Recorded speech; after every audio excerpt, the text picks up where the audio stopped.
I don't have all of the answers, but I have a lot of the questions that you need to ask yourself. Hi, my name's Devin. Today I own several multi-million-dollar companies. We started with $5,000 in a credit card. I don't know the easy way. I only know the hard way.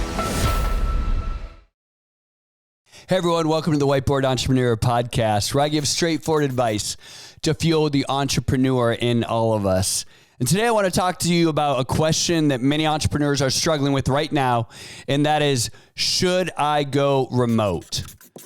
And you think about this and you think, golly, it's 2023 as I film this, and there are so many folks in the last several years due to COVID that have had to switch to a remote workforce. And many folks today are wrestling with hey, we went through all this pain. We were kind of face to face. Everyone went into the office, Monday through Friday. And now everyone's remote. And we have this opportunity to now kind of go back. And what should I do? And I've had this conversation several times, not only in my own companies, but also with folks that, are friends of mine. And this is something that we're all wrestling with. And I don't have the right answer for you, but I have some stuff that I think you can think about. And these are the things that I've thought about to help myself make the decision that I think is right for me and my companies. And so first off, let me start by telling you when before COVID happened, I would get people asking all the time, hey, D, I'd really love to work remote. No. Hey, what if my office worked remote on Fridays? No. Hey, what if we kind of had this workforce and we were kind of modified? No. The answer was always no. Listen, I'm 52 years old and I kind of grew up in business. You need to be there. We need that water cooler synergy. You need people next to you, bumping into you, osmosis, learning off of each other. You need that energy, that Friday afternoon excitement, those Thursday afternoon happy hours, that team bonding, all of that stuff, that Monday morning fantasy football. You need that. That's culture. That's what makes for a company. That's what's exciting. That's how you grow. That's how you become a team.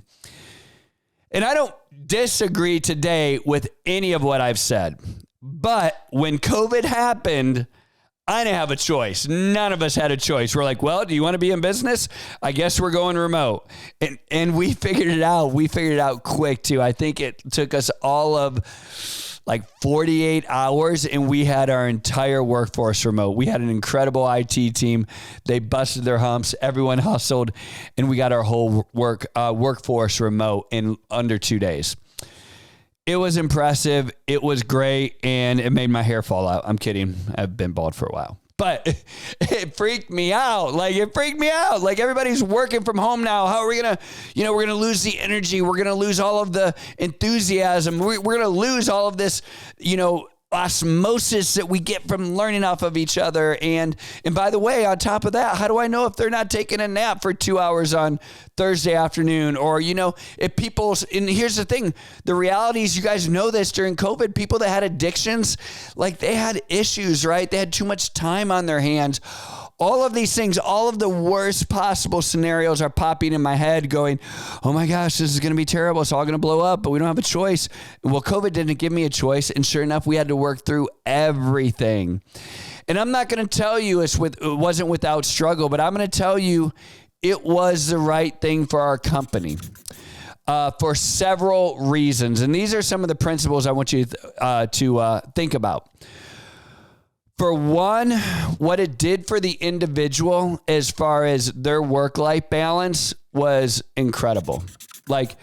The idea of having to miss work or leave work or, because your kid has a Friday afternoon soccer tournament, or because you have something that you need to take someone to the hospital, you need to care for an elderly parent, your commute is an hour and a half each way.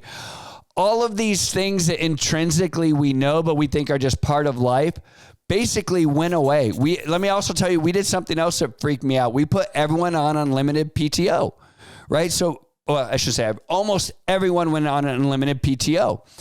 And again, I'm freaking out, but I'm going, you can't really watch them anyways. You don't really know where they're at. You have to trust your employees.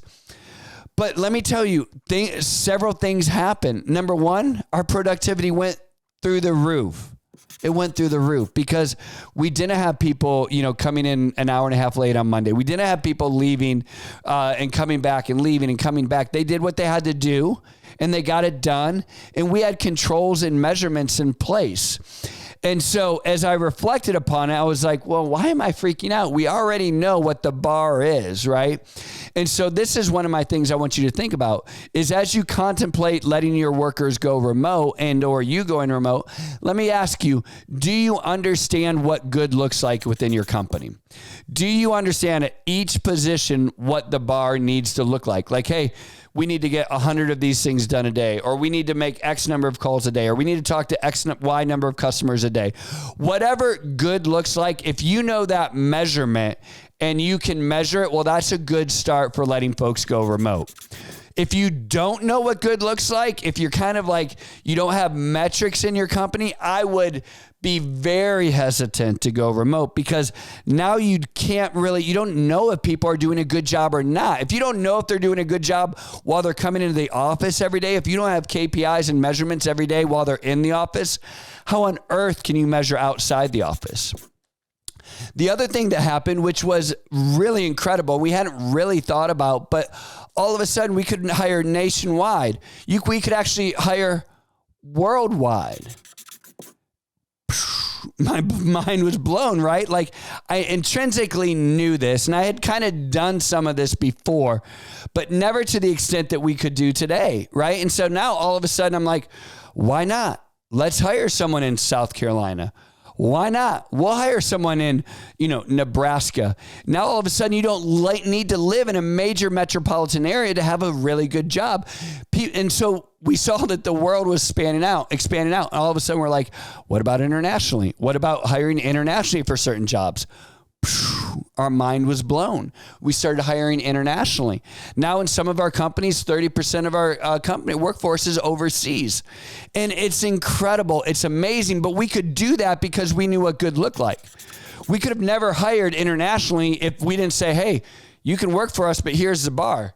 And come in and you better meet or exceed that bar. And when you know what the bar is, you can hire folks all over the place.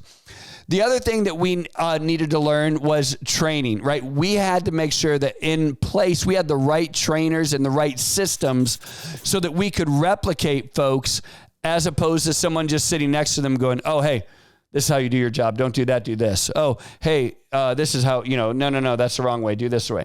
And if your company is built on, if your training systems are built on osmosis, basically the person next to them, training them how to do their job, or you walking around helping everybody, training them, hands-on, then I'm going to tell you, you really need to contemplate whether you should go remote or not. If your training systems can be replicatable, if they're documented, if they're very clear and concise, and people don't have to work face-to-face to learn how to do their job, well, maybe remote would work for you as well. If not, I would really recommend against that. Or get your company in order so that your training systems are in a place that you actually can enjoy going remote. The other thing I would say is the why behind it. The why. Why do you want to go remote? If you're in a place where literally all of your employees are hired in the same town, and it's an easy commute and people like each other, why would you go remote? There's no reason for it. There's no upside other than maybe saving money on your rent.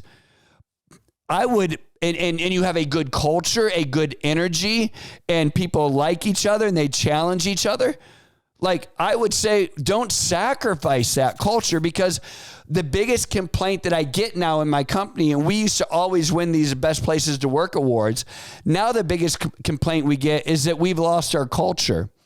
And I would say, yeah, we have, because we used to play, we'd have one game event a month. Everyone was always decorating each other's offices. There's such an energy and a vibe and a charisma and just excitement going on in the office. And we lost that. And so if everyone works in the same geographic area and everyone likes each other, don't sacrifice that just to be able to save money on rent. I don't think it's worth it, because I think you lose in culture. And so that's another thing to consider.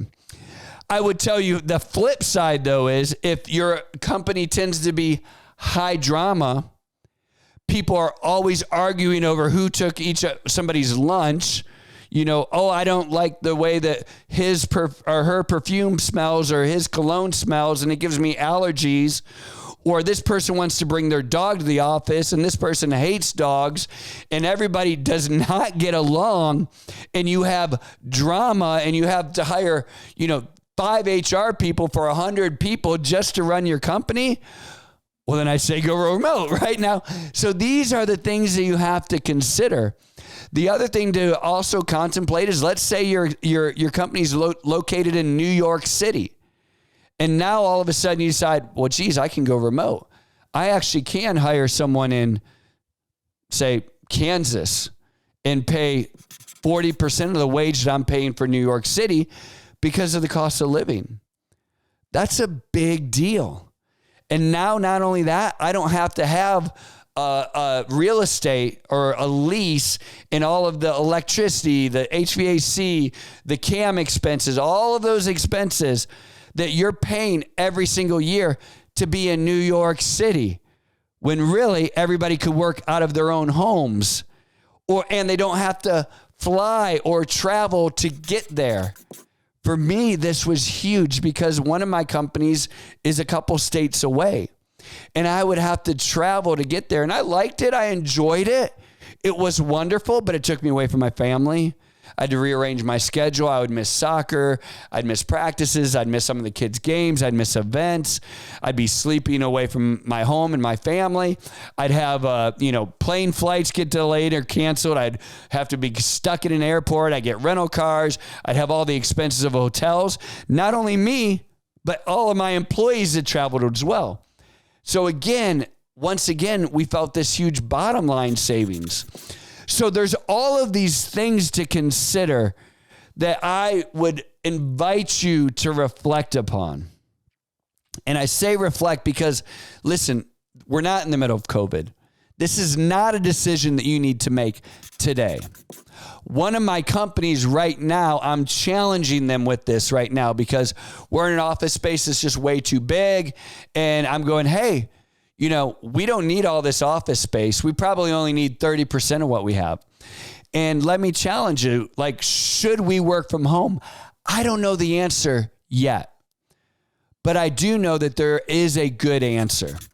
I do know that these are the questions that we have to think about. We have to talk through because we have a great energy. We have great culture. We have enthusiasm. We have people that train each other, but we don't have the best training programs, right? We don't have all of the things today that make me comfortable to say, hey, we'll be better off if we are remote. Sure, we'll save money, but will we be better, right?